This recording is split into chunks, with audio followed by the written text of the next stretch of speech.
Okay, welcome to Math 150, Section 2, 2021, Lecture 21. Today we're going to be doing stuff on sequences and series. And so there are a lot of different things we can cover.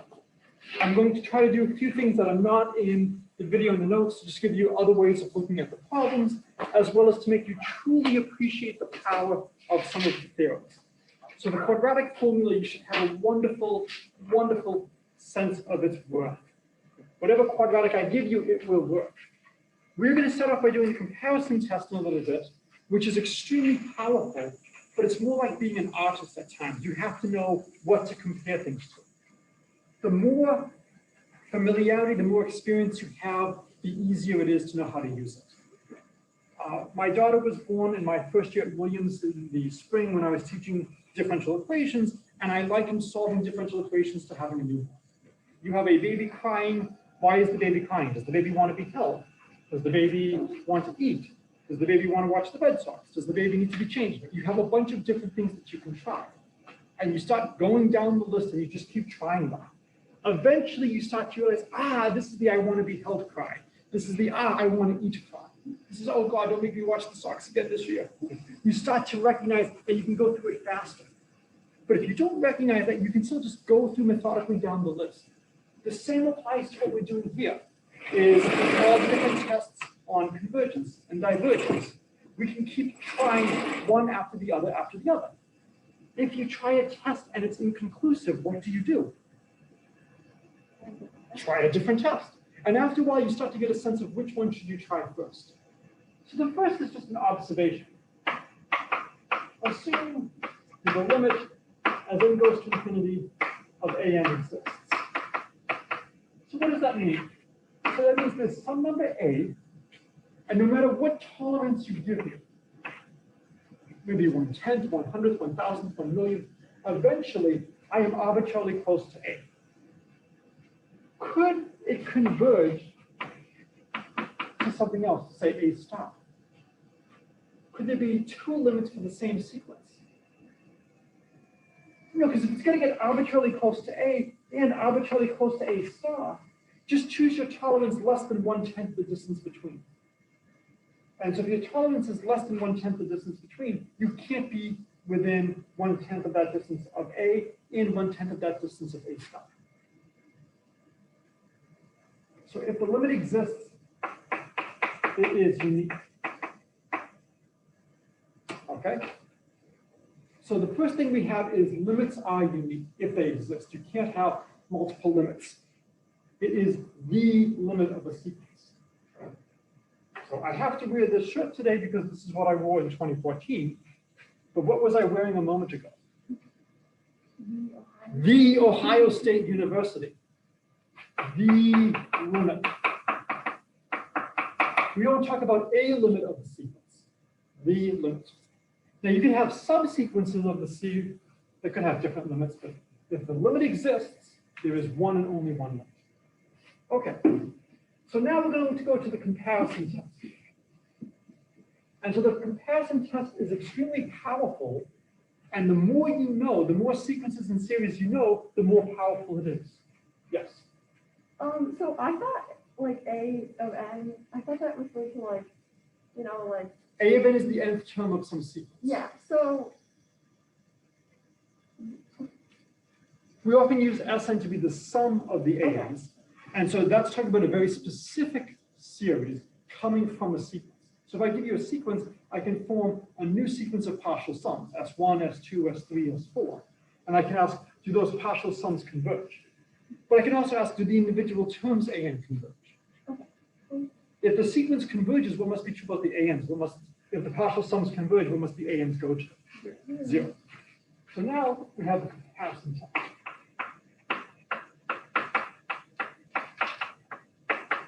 So assume 0 less equal to an less equal to bn, and the sum n goes from 0 to infinity of bn converges. Then what should be true about the sum of an? It converges. Sometimes this is called the sandwich theorem.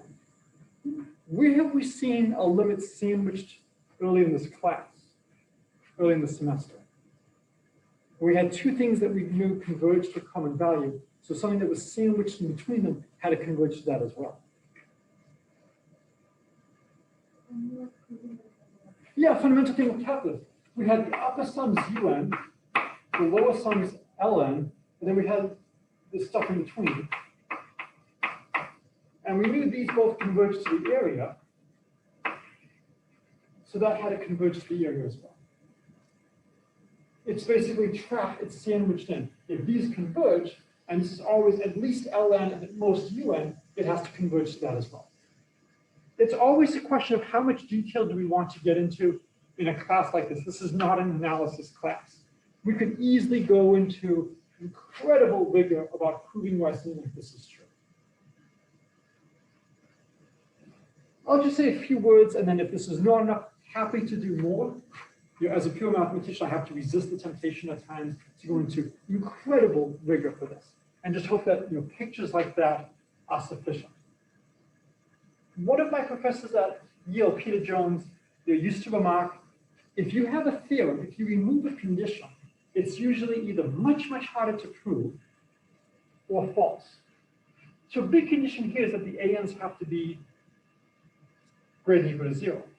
What if the ANs could be negative? Do you think that the sum of the ANs would still have to converge if they're always less than or equal to Bn and Bn converges? Okay, so what's your counterexample? They could all be like negative. Yeah, in particular, take all of them to be negative n. So that's really going to diverge. If you take them all to be -1, -1, -1, -1, -1, -1, anything with the terms an not going to 0 is enough to prove that their sum can't converge. So if I drop the an is greater than or equal to 0, it's clearly going to fail. What I could do is I could do the absolute value of an is less than or equal to bn. And you would then sandwich the an between plus and minus bn. And that would be fine. Another restriction I could do is I could do this for all n greater than or equal to some n naught. From some point onward, it's allowed to have finitely many failures. If I change one term in a sum, it can change what the sum will converge to, but it can't change whether or not the sum converges or diverges. If I replace one term with 15, I can't change whether or not it's now infinite. What if I changed 5 terms? I can only change the value, not the sum. I can only change the sum. I can't change whether or not it converges or diverges. If I changed 1 billion terms, again, I can change the value it converges to, or if it converges, but I can't change whether or not it converges or diverges by changing finitely many. So what does it mean for the sum of Bn to converge? It means, we're using mathematician. So this symbol means for all. So for all epsilon greater than 0, and this symbol means there exists. So this is related to an A. It's like an upside down A. That's the for all. This is a backwards Z. There exists a n naught such that for all n greater, all capital N greater than or equal to n naught, the sum n goes from n to infinity of Bn is less than epsilon. That's what it means for the sum of Bn to converge. From some point onward, the amount you're adding is so small, you can't really change the sum by that much. But the tail of the sum is as small as you want if you go sufficiently far down. I want to be within 1/4 of the limit, that's fine. I take an n so huge, the sum of all the terms from that point onward cannot give me more than 1/4. And if you look at what's happening for the ANs, well, we would have 0 less than equal to an less than equal to bn. So the sum n goes from n to infinity of 0 would be less than equal to the sum n goes from big N to infinity of an would be less than equal to the sum n goes from n to infinity of bn. This is less than epsilon, and this is actually just equal to 0. So we can sandwich the contribution from the tail of A in a very similar calculation. So if the sum of the B's converge, and the absolute values of the A's is at most the B's, then we know that the sum of the A's converge. So in order to be useful, I need to know series that converge. Right now, we only have one series we know that converges, which is the. So what's our one example of a series that converges? Geometric. Geometric with a ratio of at most, geometric with a ratio at most 1. Well, this gives us the comparison for something that converges. Now, let's assume 0 is less equal to Cn, and the sum and goes from 0 to infinity of Cn diverges. When do you think this might give us information about a series diverging? What should be true about An?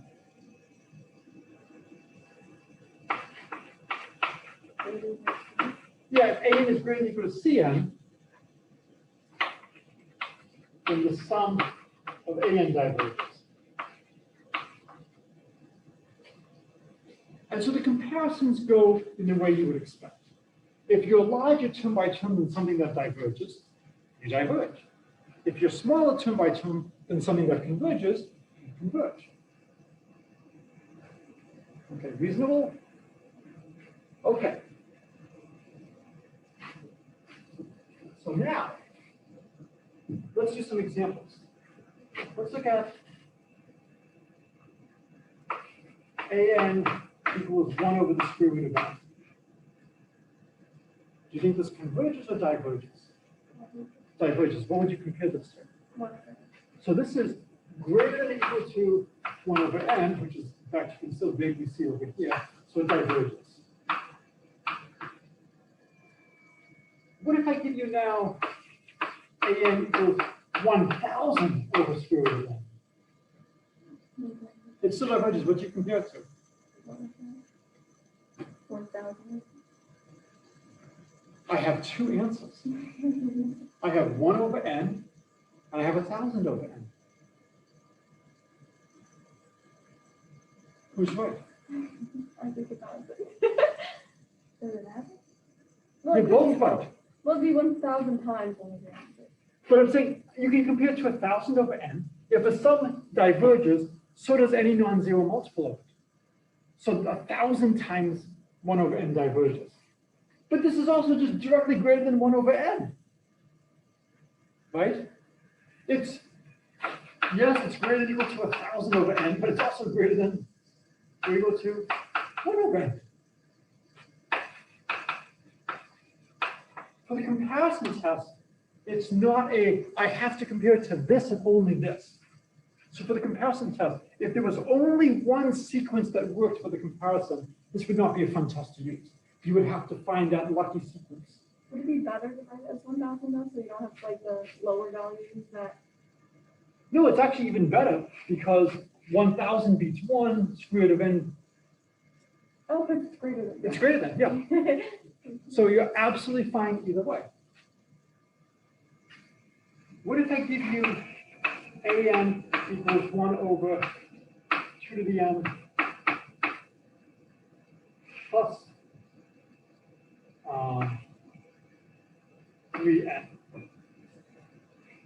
Converge or diverge?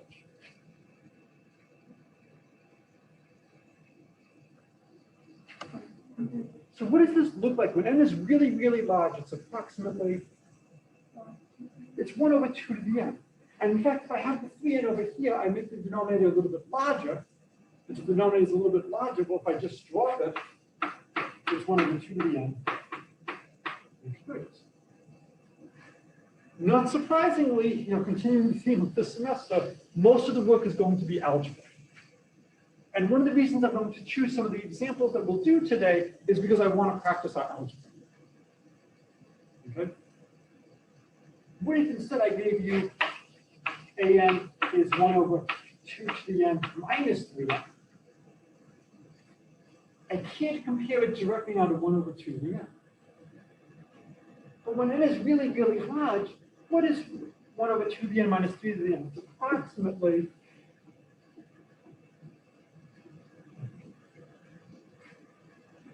Do you think that 3n really matters if n is huge? It's insignificant. So we just have to find a good way to show. We have to find something to compare it to.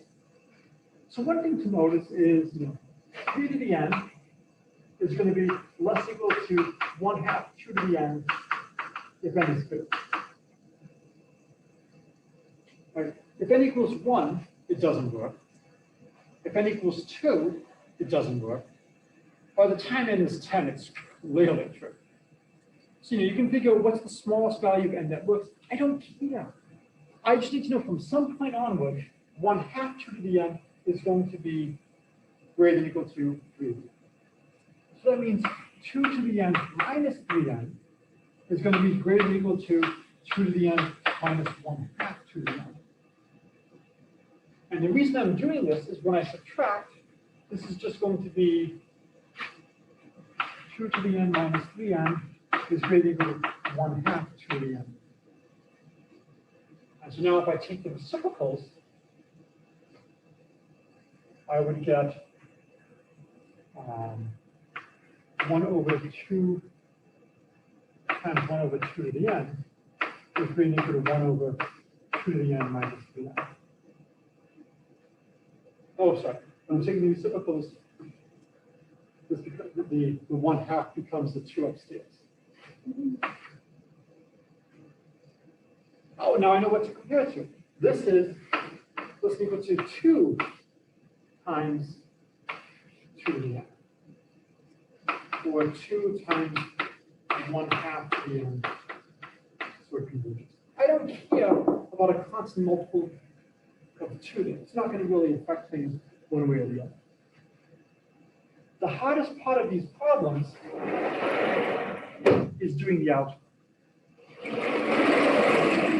We'll see one later today that's even worse than this. And the reason I want to show these is twofold. One is I want to review some of your basic algebra. And the second is I want to put you in a point where you will really appreciate the ratio test, the root test, the integral test, where all three of them are basically comparison tests, but it knows what to compare it to. It's doing the comparison under the hood. It's figuring out which geometric series to compare it to, so you don't have to figure out how to do the algebra to get to something like this. The more of these you do, the more second nature it becomes. It's like, well, I know the 3n doesn't really matter relative to 2 to the n. Let me just do a little bit of bookkeeping to show that it's insignificant. Okay. So the comparison test is extremely nice. It, of course, is not the end-all be-all of anything. So let's say we know the sum of bn converges, and we have bn is less than or equal to an. Do we know anything? No, we have no information. What if we know the sum of Cn diverges and An is less equal to Cn? All we know is the sum of An is at most positive infinity. That's really not that useful. So sadly, there will be a lot of times when we just can't use the comparison test with specific choices of Bn and Cn because they'll give us no information. We need to find better choices of Bn and Cn. And that's the hardest part, is figuring out what are good choices. So part of this is you need to have a sense of the different growth rates of functions. And so I want to compare different functions, which one is better? I didn't do this game in section 1. Which would you rather do? Buy a shirt that's marked up 40% and then has a 50% sale, or first you have a 50% sale and then it's marked up 40%? Which is better for you? Mark it up 40% and then down 50%, or down 50% and up 40%?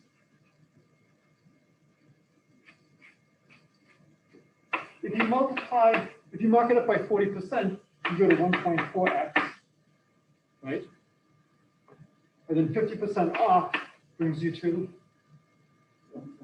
0.7x. Or if you first take 50% off, you go to 1/2 x, and then to raise its price by 40%, you multiply by 1.4, which gets you to, does it matter? Completely the same. I will leave it to you to conjecture what happens when you go to a store and you see something that's 50% off. I'm not going to say anything about our wonderful companies. But depending on how you present information, we can really play games with you in terms of how you process it. It's the same, but if you see something is 50% off, that's much better. I don't think anybody will ever walk into a store and see a sign saying 40% more today. Today only. Okay? So you really need to know how to do the algebra. You really need to know how to look at different functions and get a sense of their sizes. One of our most useful rules to compare sizes is LHopitals Group. So LHopitals. You know you've made it when your name becomes a verb. So LHopitals. So what does LHopitals apply to? What must be true about f of x over g of x? Well, let's say f of x naught over g of x naught equals what or what? Right? Infinity over infinity, or what else? And what LHopitals says is the limit as x goes to x naught of f of x over g of x is the same as the limit as x goes to x naught of f prime of x over g prime of x. If one of these conditions holds, and of course, f prime, g prime exists. Yeah. I need my functions to be differentiable if I want to replace the limit with integrals. How many of you have seen LHopitals rule before? How many of you have seen proof of LHopitals?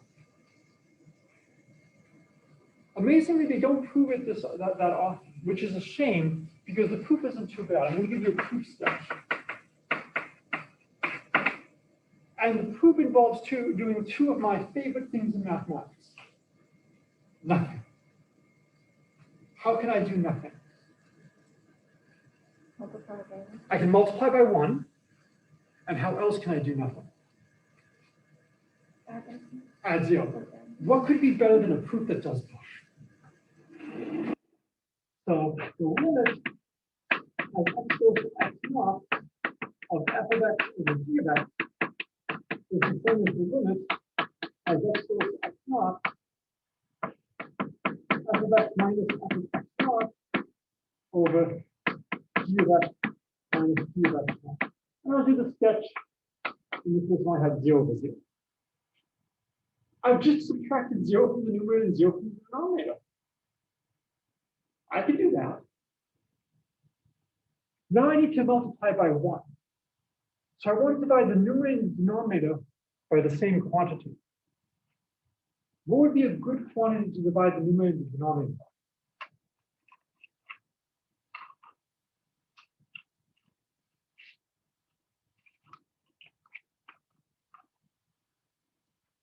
We're trying to get f prime over g prime, right? Does this look close to a definition of f prime? What's it missing to make it look like an f prime? Yes, if I divide this by x minus x naught and this by x minus x naught, I haven't done anything. But now algebraically, as x goes to x naught, this goes to f prime of x naught, and this goes to g prime of x naught. And so this will go to f prime of x naught over g prime of x naught. So if this is not 0 over 0, infinity over infinity, you're done. If it is 0 over 0, infinity over infinity, what do? You do it again, and you keep LHopitaling it until you're done. And so we can now use this to try to get a sense of the growth rates of different functions. So imagine I wanted to compare x squared versus x cubed. Which grows faster, x squared or x cubed? Always? Yeah. So if x is less than 1, if x is going to 0, x squared beats x cubed. If x is going to infinity, x cubed beats x squared. So it'd be like this. If x is greater than 1, and this x is 1. Let's compare x to the n versus the y to the n. Well, as x goes to 0, if n is a positive integer, x to the n is going to go to 0. What does log of x go to? As x goes to 0, the log of x goes to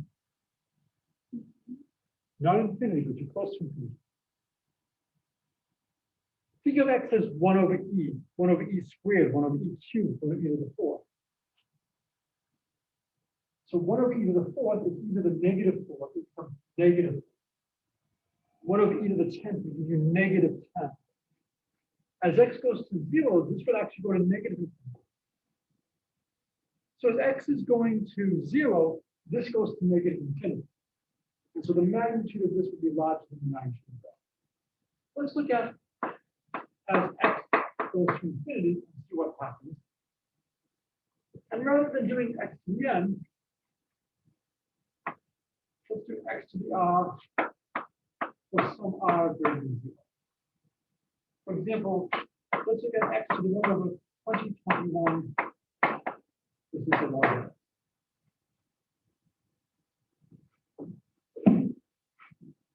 Okay. So if I didn't have the 1 over 2021, we all agree x is growing faster than log of x. But maybe the 2021 is enough to change it. So one of the things we can do is let's let x equal y to 2021. I'm changing variables. I'm changing variables in such a way to make the algebra nice. If I have x to the 1 over 2021 and x is y to the 2021, what is x to the 1 over 2021?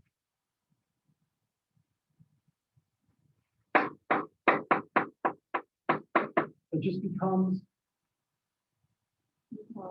y.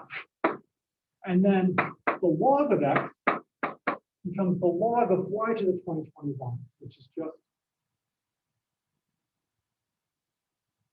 So what's the log of a power?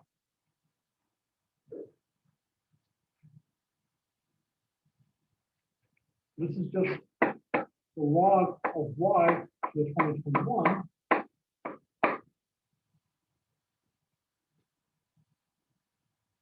We just pull that power up. It's just 2021 log of y. So these are rules of logarithms. Do people remember this rule? So now we're comparing y versus 2021 log of y. Or more generally, we could do y versus some constant times the log of y. Which do you think should win, y or c times log y? Did you use the what? I'm just changing variables. I'm writing x as y to the 2021. Because if I do that, I'm going to get rid of this fractional power. And I now just have I'll just now have y to the first power. If I tried to use LHopitals directly, it would be a pain. No. I'm trying to do this comparison. But this comparison is not pleasant. If I try to use LHopitals, if I take the derivative of x to the 2021, you have fractions. And I like to get rid of fractions if I can. I'm just normalizing. I'm changing my variable. I'm writing x as y to the 2021. And we see that if I do that, then comparing x to the 1 over 2021 versus log of x is the same as comparing y versus 2021 log of y.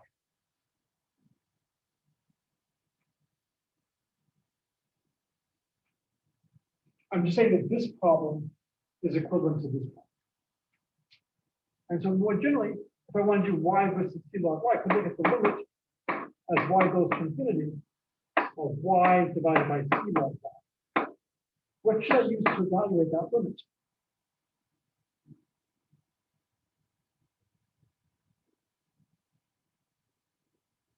So as y goes to infinity, I have infinity over infinity. What should I use?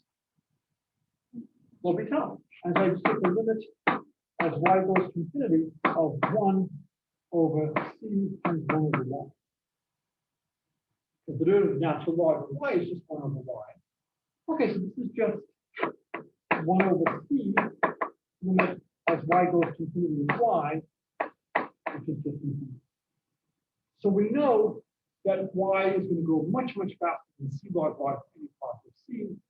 So x to the r is always going to be log x as x goes to infinity.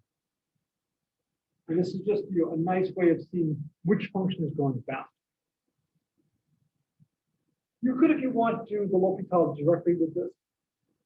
So just have, it's not too bad to do it directly like that.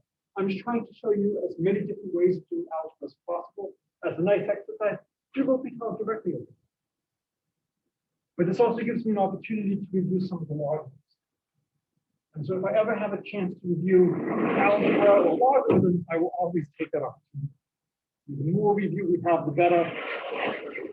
It's amazing how much things come down to algebra. Let's do one more for L'Hopital. Let's compare powers of x to the exponential. So we should think that the exponential growth should be faster than any polynomial. Let's prove that. So let's do x to the n is dx as x goes to infinity. So you can look at the limit as x goes to infinity of x to the n over e to the x. So what should we use to evaluate this limit? L'Hopital.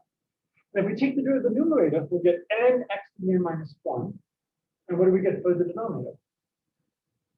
E to the x. So we have to do L'Hopital again. So we get n times n minus 1 x to the n minus 2 over e to the x. So we L'Hopital it again. And after a lot of L'Hopitaling, we get the limit as x goes to infinity of n factorial over e to the x. So once we do it n times, what is that limit equal to?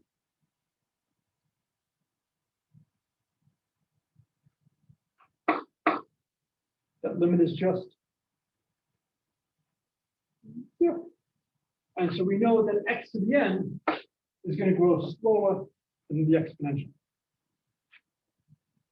Another way you could see this is e to the x is 1 plus x plus x squared over 2 factorial plus x to the n over n factorial plus x to the n plus 1 over n plus 1 factorial, and so on and so on and so on.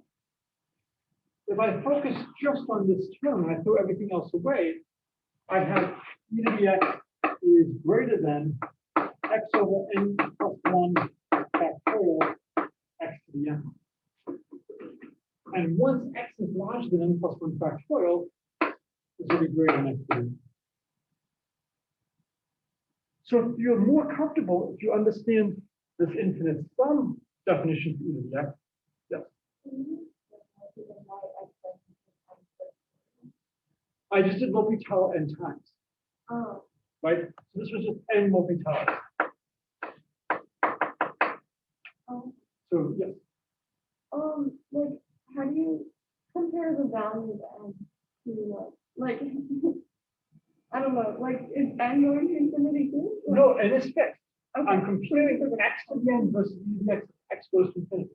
So I could be comparing x to the 2021 versus e to the x. For small values of x to the 2021 would beat the crap out of e to the x. But eventually, e to the x will take over. And so all of this stuff is going on in the limit. What's happening as we go very, very fast. I'm going to do these in a slightly different order than one. As long as we do all this, let's just do one more limit. So if you happen to have an irresistible force, What would you like to apply the irresistible force to be a smile? What does the irresistible force always mean? The immovable object. As you have the force that can't be resisted versus the object that can't be moved. It's a wonderful competition.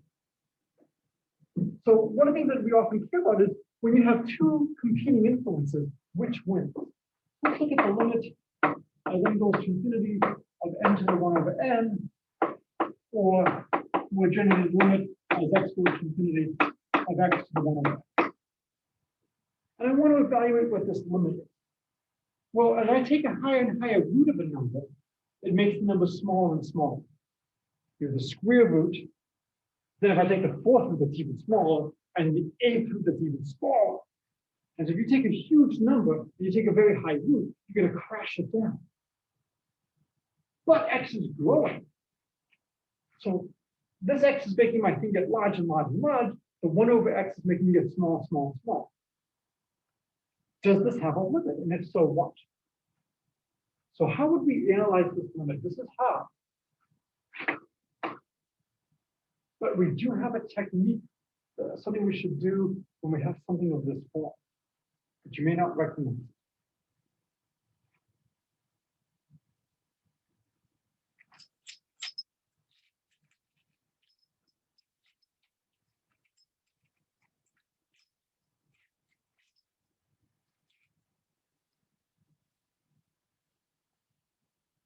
What should you be thinking? You should be conditioned by this point in the semester. Whenever you see products, whenever you see multiplications, what should you be thinking? That changes. What function should we be thinking of that converts products to something nice?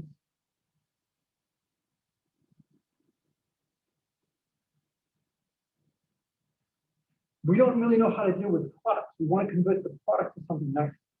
What can you apply to a product and convert it to something nice? What function? Logarithms. So if something is hard to study, take the logarithm. Look at the log of x to the 1 over x. If I can figure out what the log is doing, I can figure out what the original function is. So the log of x to the 1 over x is just 1 over x log x. So if I look at the limit as x goes to infinity of the log of x to the 1 over x, this is the limit as x goes to infinity of log of x over x. Oh, but we've already figured out what the log of x over x is. What does that limit go to?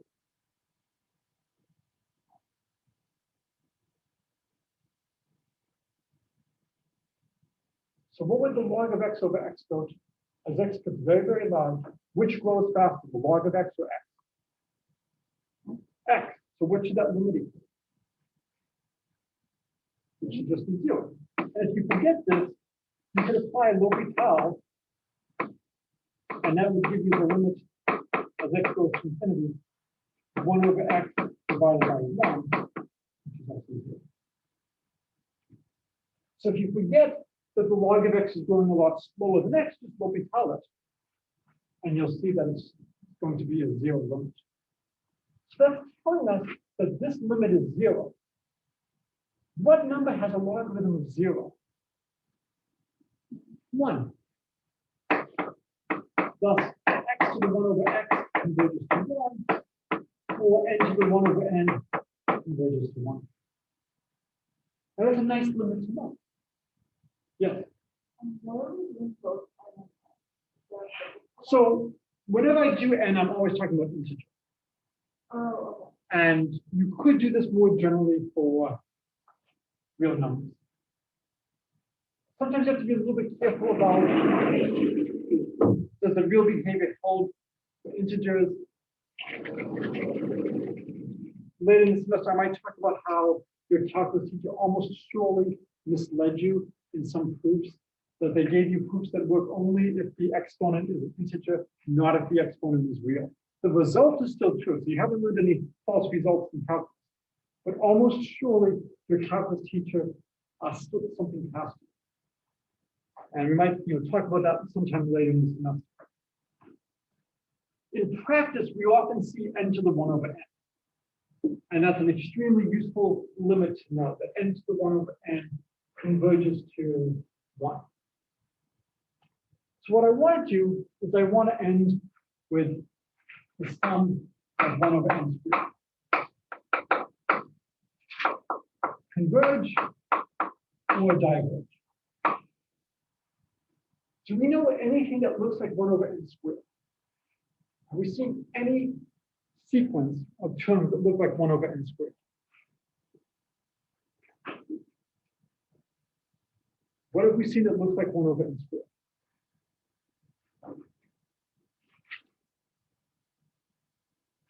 Really only seeing 2 sequences.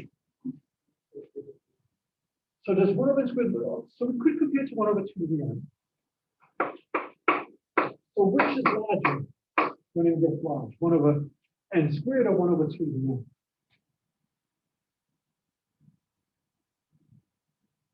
So if you take n equals 4, you have 1 over 16, or 1 over 2 to the 4, which is also 16. So let's take a different one. Let's take n equals 10. This would be 1 over 100. This would be 1 over 1024. As n gets very, very large, n squared is going to be a lot smaller than 2. So it goes like this. So there's the comparison test help. We use the comparison. No, we know it's just greater than something that has a convergent sum. All right. So we try a geometric series. Is there another series we could try that we've seen? There's only one other one that we've named.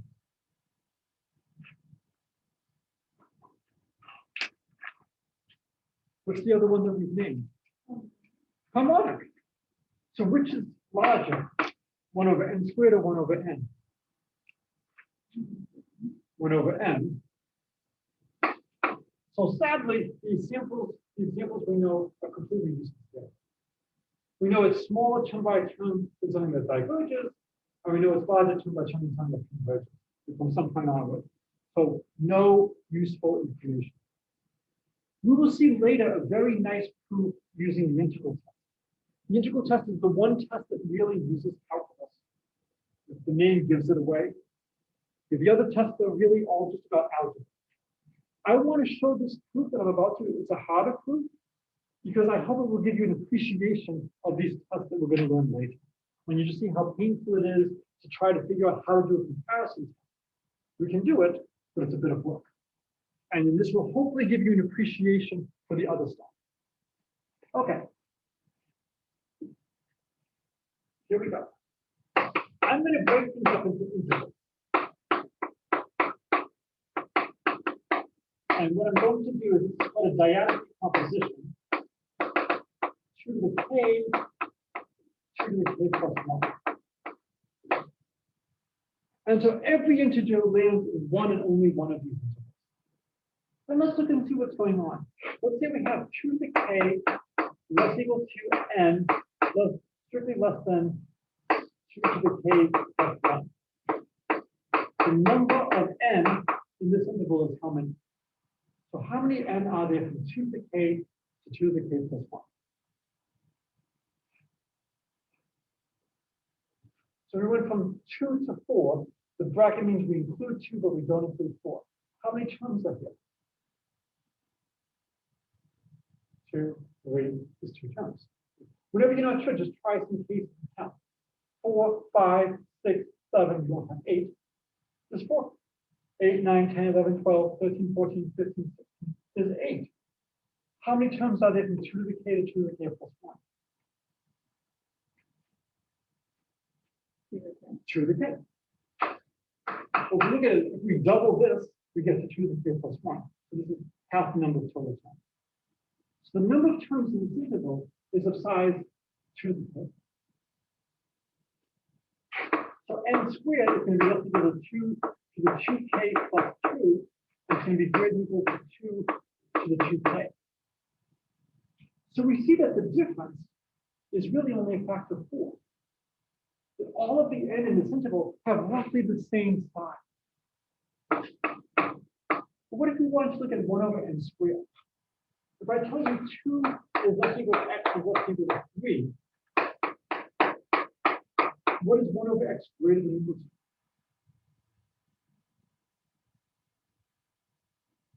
So how do we convert this inequality to the reciprocal? 1 over x is going to be at least as large as 1/3, and it's going to be at most 1/2. So when I divide this by x, I divide this by 2, I divide both sides by 2x, and the 2 cancels out, I get 1 over x, the x cancels out, I get 1/2. So similarly over here, I can bring this over to the other side and get 1 over 2 to the 2k plus 2, and 1 over 2 to the 2k.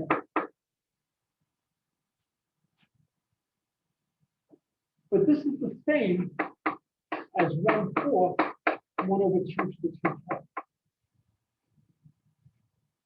So my sum is really not changing that much in this interval. And that's the power of this method. If you look at n squared, when n starts at 1 and goes all the way up to 1,000,000, there's a huge difference between 1 squared and 1,000,000 squared. But there's not that much of a difference between 1,000,000 squared and 2,000,000 squared. They only differ by a factor of 4. They're of comparable size. So when I look at this, I know 1 over 4 times 1 over 2 to the 2k. And if I sum this from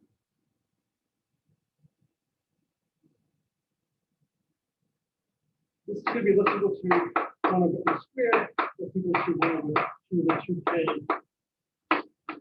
for 2 to the k less equal to n, squared less than 2 to the k.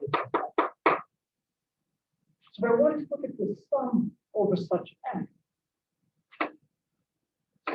so 2 to the k less equal to n less than 2 to the k plus 1 of 1 over n squared. The number of terms is 2 to the k. Each term is at most 1 over 2 to the 2k. So the total sum would be at most 2 to the k over 2 to the 2k. Does everybody agree that this is at most 2 to the k over 2 to the 2k? This is the number of terms I have, and each term is at most 1 over 2 to the 2k. So I take each term and I replace each term by the largest value of the take, and then just multiply by the number of terms that I have. What's 2 to the k divided by 2 to the 2k?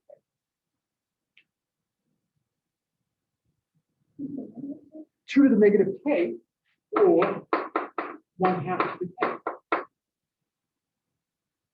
I don't need to do the other side, but if I do the other side, I would have 1/4 over 2 to the k. I can now use the comparison test. If I sum over all k, this would give me the sum over all integers and squared and goes from 1 to infinity. And it would just be less than equal to the sum k goes from 0 to infinity of 1/2 to the k. Does that sum converge or diverge? Converge. We have now used a comparison test. A truly painful comparison. It was not immediately clear what to do. We had to break the integers up into ever larger blocks. Each block do an analysis, put it all together. This should help you appreciate the integral test later, which we'll do it by just integrating a simple function. Yes. So how did you know that n was between 2 to the k and 2? Because I'm analyzing each block one at a time. I'm saying, let's see what's going on in the block 2 to the k to 2 to the k plus 1. And on that block, it is between 2 to the k and 2 to the k plus 1. And then that means n squared is between those ranges. And that means 1 over n squared is between those ranges.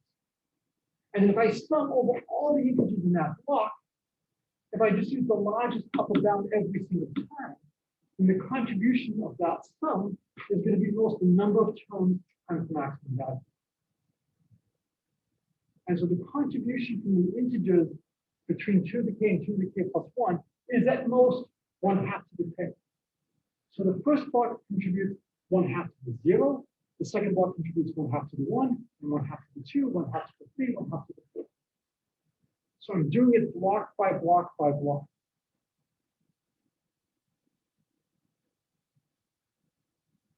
And so for each block, I bound the contribution. And then the total contribution is going to be most of the sum of the block. So this is a much harder proof than most that you will have to do. And it should give you a sense later of the power of the other techniques. Now that we know the sum of 1/n² converges, we can get other things that converge. Can you give me something that must converge because 1/n² converges?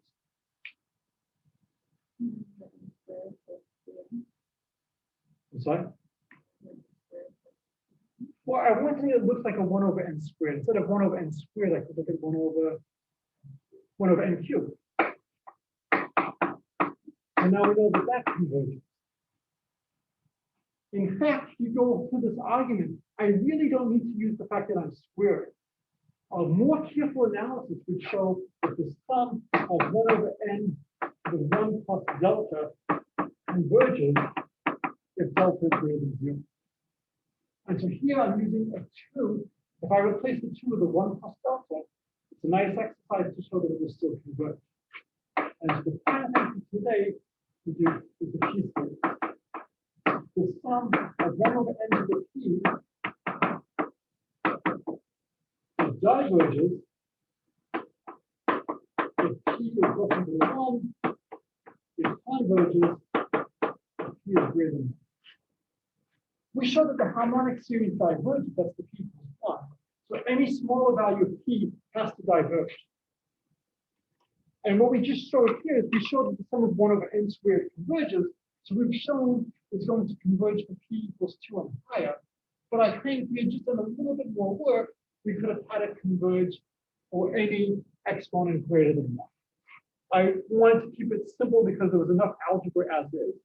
But this allows us to review a lot of good things. If we have a double inequality, what happens when we take reciprocals? When we have exponents, how do we combine exponents in numerator and denominator? This idea of breaking things up into blocks like this is a really powerful idea. It's hard to use until you do it more and more times. All right, so this is a good place to stop.